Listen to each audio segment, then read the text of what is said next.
the Jomo Kenyatta International Airport is in urgent need of a massive facelift, even after all the developments that have been taking place in the recent years.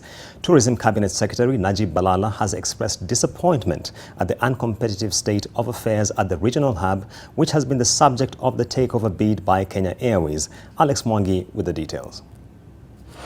The Jomo Kenyatta International Airport has undergone a number of changes, including the refurbishment of terminals and addition of new terminals since a fire gutted down the international arrival section almost 6 years ago. The incremental changes have improved service delivery at the airport, but Tourism Cabinet Secretary Najib Balala says that isn't enough. But if we want to be really serious in tourism and have the big numbers, we must build a new airport. We can't panel beat an airport that is 1970, my friends. We can't do that. Although politically unstable at times, Turkey has managed to raise its profile as a tourist destination. It is now riding on this wave to create a conducive environment for tourists and business travelers alike in order to make stopovers in the country and bring in the much-needed foreign exchange earnings. Istanbul received 42 million tourists.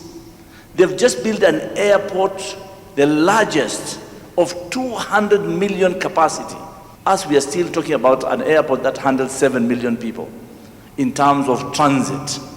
And it is not geared to be seamless where we can be able to say yes. And remember, your airport is the first impression of a destination. Attractiveness in the tourism industry is becoming more and more about an ecosystem of services, including a destination's concern for the environment. Compared to Turkey, geographical and infrastructural attributes weigh down on Kenya as a choice destination. Their flight is about 2 hours, 3 hours from the source market. Our flight is 7 hours from the source market and then 3 hours on the highway to come to the hotel.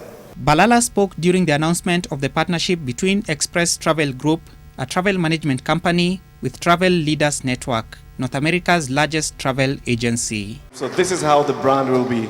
Alex Mwangi, NTV.